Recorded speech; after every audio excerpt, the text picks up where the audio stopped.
सहदेव सातभाई यांच्यावर जो परळी येथे प्राणघातक हल्ला झाला होता त्या हल्ल्याच्या अनुषंगाने बीड व परळी पोलिसांनी 7 जणांवर मकोकाची कारवाई करण्यात आली होती. पण त्या 7 जणांपैकी 5 जणांची नावं मकोकामधून वगळण्यात आलेले आहेत.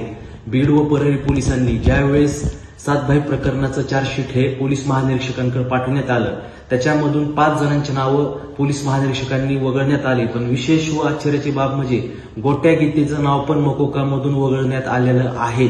गोट्या गीतेला आतापर्यंत परळी व बीड पोलीस अटक करू शकली नाहीत.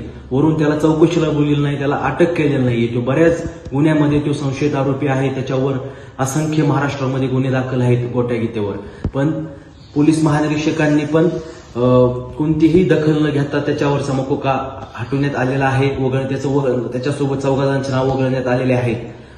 सर्वसामान्य जनतेला हात जोडून विनंती आहे की गोट्या गीतेसारखे सराईत गुन्हेगार तर मकोकामधून पोलीस महानिरीक्षक व पोलीस अधिकारी असे जर वगळत असतील तर सर्वसामान्य जनतेसाठी कायदा व न्यायावर विश्वास राहायचा नाहीये.